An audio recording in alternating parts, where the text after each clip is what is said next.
la fiancée des étoiles. J'espère que tout va bien pour vous, que vous êtes en pleine forme.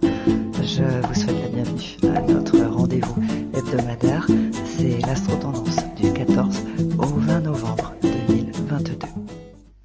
Rappelez-vous, la semaine dernière, la pleine lune s'est formée dans l'axe Taureau-Scorpion avec en prime une série d'oppositions formées par Uranus, le nœud nord, la lune en Taureau et Vénus, Mercure et le Soleil en Scorpion. Et lors de ces combinaisons planétaires, eh bien, les personnes qui étaient restées en retrait, qui n'ont pas moufté devant l'adversité, la pression, les menaces, les conflits, eh bien, pour le coup, là, elles ont donc réagi.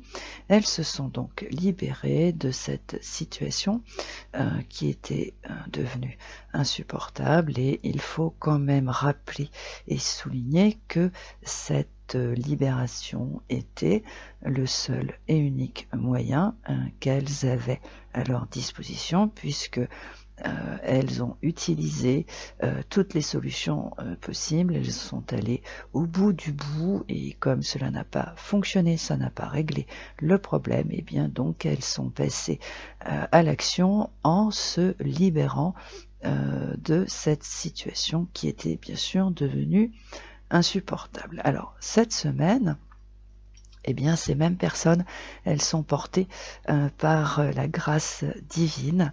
Pourquoi ? Eh bien, parce que cette fois-ci, ce sont des sextiles et des trigones qui prennent le relais de ces oppositions qui se sont formées la semaine dernière. Du coup, eh bien, cette libération se transforme en une formidable chance.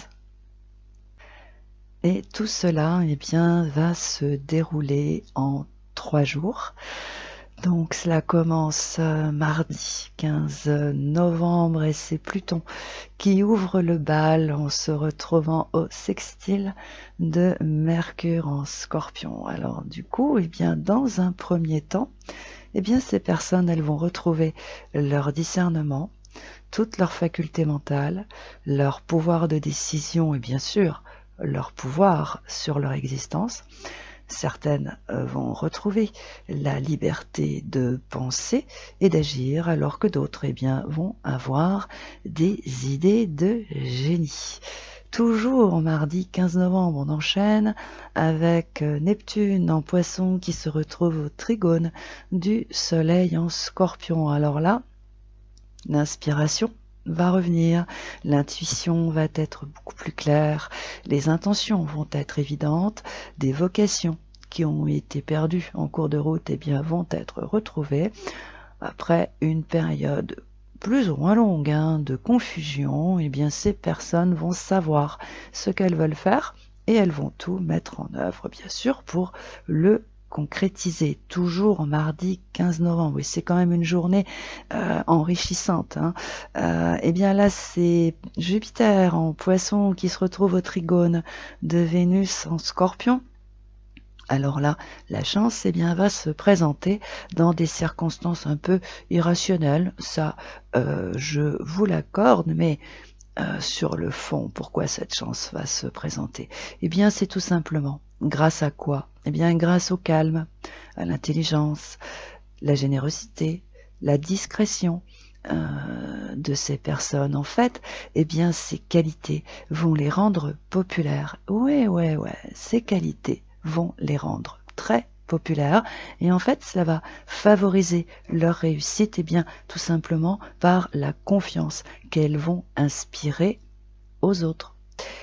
Mercredi 16 novembre, on enchaîne toujours Jupiter à la manœuvre qui va être au trigone de Mercure en Scorpion. Alors là, pour le coup, avec cette combinaison planétaire, eh bien, ces personnes vont faire les choses dans l'ordre, avec méthode, honnêteté, intelligence, une certaine réserve et aussi une autorité douce, certes, mais une certaine autorité. Et tout cela, eh bien, va contribuer à leur apporter une existence confortable et facile, et toujours grâce à des opportunités, des chances qui vont donc se présenter. Et le jeudi 17 novembre, eh bien c'est Pluton qui termine le bal, puisqu'en fait il se retrouve au sextile du Soleil en Scorpion. Alors avec cette énergie planétaire, eh bien ces personnes vont développer alors des aptitudes peut-être insoupçonnées pour redonner vie à une situation en faisant preuve de lucidité, de ténacité, d'une certaine force de caractère, d'efficacité bien sûr, d'indépendance d'idées. Elles vont agir en faisant fi de ce que font et pensent les autres. Voilà tout ce que vont faire en fait eh bien ces personnes qui se sont libérées la semaine dernière de ces tensions, de ces menaces, de ces crises, de ces conflits, de ces revirements, de situations incessants qui ont perturbé leur existence, leur paix depuis ces 6 derniers mois. Alors du coup, les pronostics qui auront été faits par ceux qui ont assisté ou bien qui ont subi cette libération la semaine dernière vont s'avérer faux.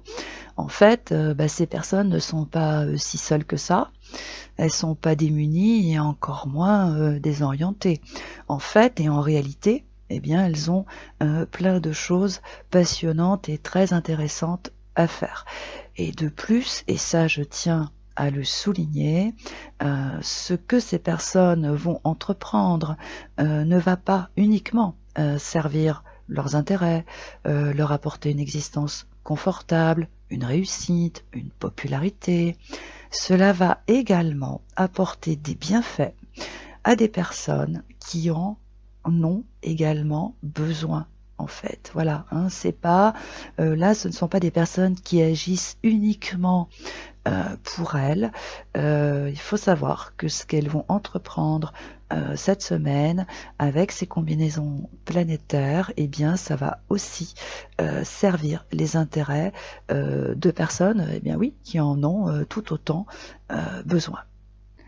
Cela étant dit, nous avons 2 autres événements qui se produisent cette semaine.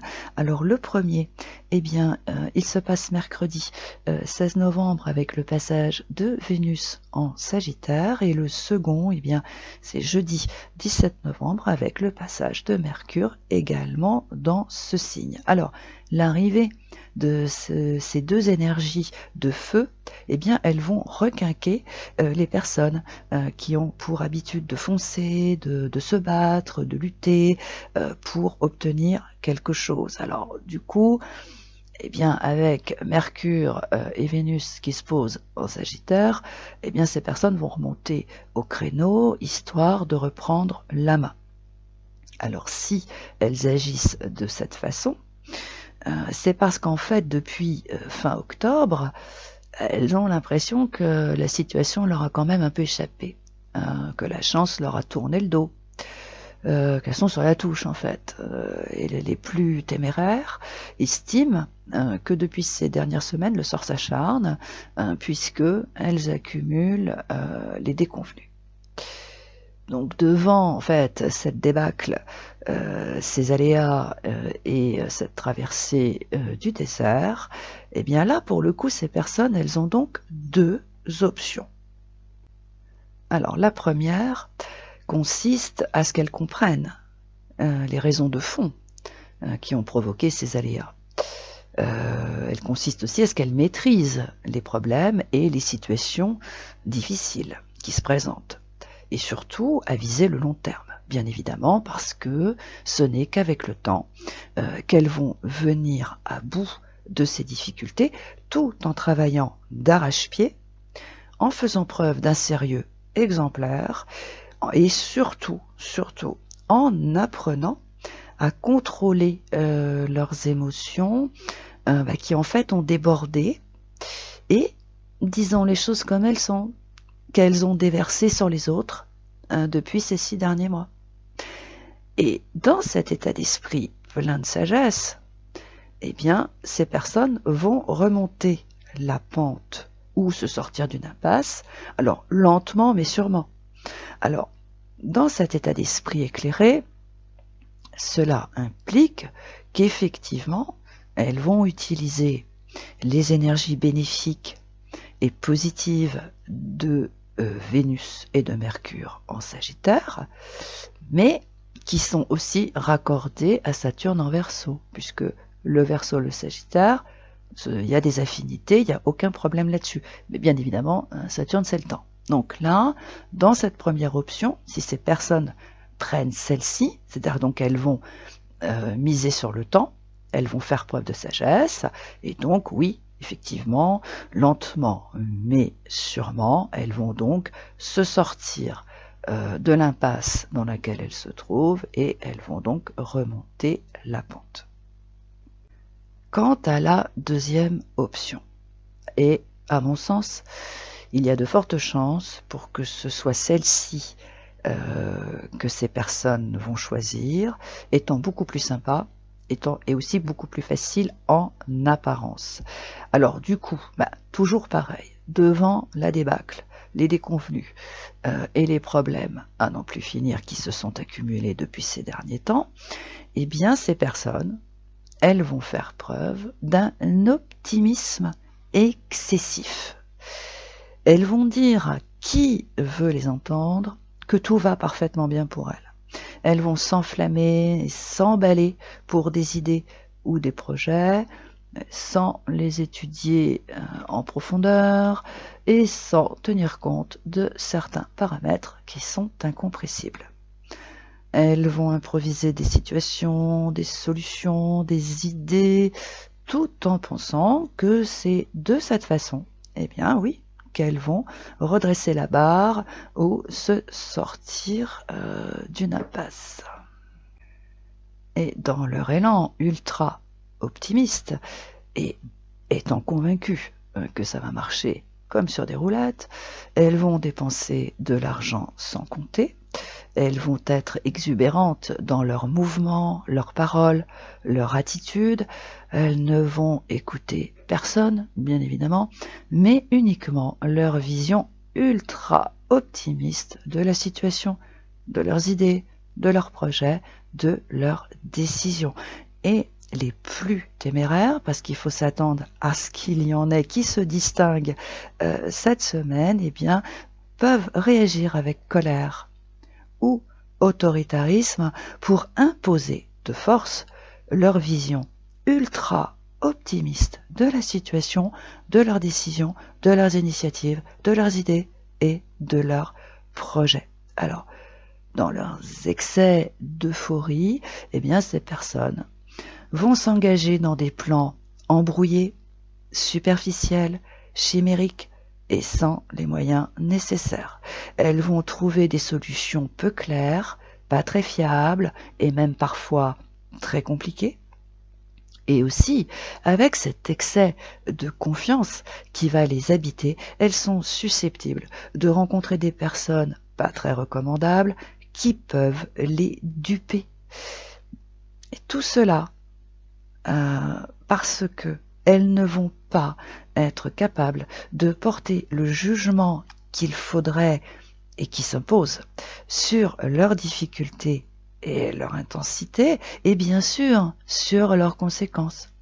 Et elles ne vont pas être capables non plus de prendre le temps d'analyser la situation dans laquelle elles se trouvent, et si elles ne le font pas, eh bien c'est parce que le temps leur casse les pieds, elles ne veulent pas en entendre parler. En agissant de la sorte et sans le savoir, eh bien ces personnes vont utiliser les dissonances qui émanent de Vénus et de Mercure en Sagittaire, de Jupiter et de Neptune en Poisson et de Mars en Gémeaux. Inconsciemment, elles vont se servir d'une combinaison planétaire qui est pétrie de dissonances et qui, quoi que l'on dise et quoi que l'on pense, ne peut rien, absolument rien. Ça ne peut pas produire rien d'intéressant et de constructif. Non. Et ce, malgré, effectivement, Saturne en Verseau. Alors certes, il est en affinité avec d'un côté Vénus et Mercure en Sagittaire, absolument. Et de l'autre, il est en accord avec Mars en Gémeaux. Mais puisque le temps et la sagesse n'intéressent pas ces personnes, eh bien Saturne ne va être d'aucun secours. Il va ne leur apporter aucune aide. Donc, elles ne vont utiliser que les dissonances qui proviennent, encore une fois, eh bien, de Vénus et de Mercure en Sagittaire, de Jupiter et Neptune en Poisson et de Mars en Gémeaux. Donc, elles vont utiliser une combinaison planétaire qui est vrillée, tout simplement. Donc, ça ne peut rien apporter de bon, c'est évident. Alors, bien sûr, certains peuvent rétorquer, mais qu'il est préférable d'être optimiste face à l'adversité, car cela aide à remonter la pente. Certes, mais en premier lieu, il est plus judicieux d'être circonspect et réaliste, car cela évite de s'embarquer dans des plans hasardeux qui, au lieu de régler le problème, ont tout le potentiel pour l'amplifier.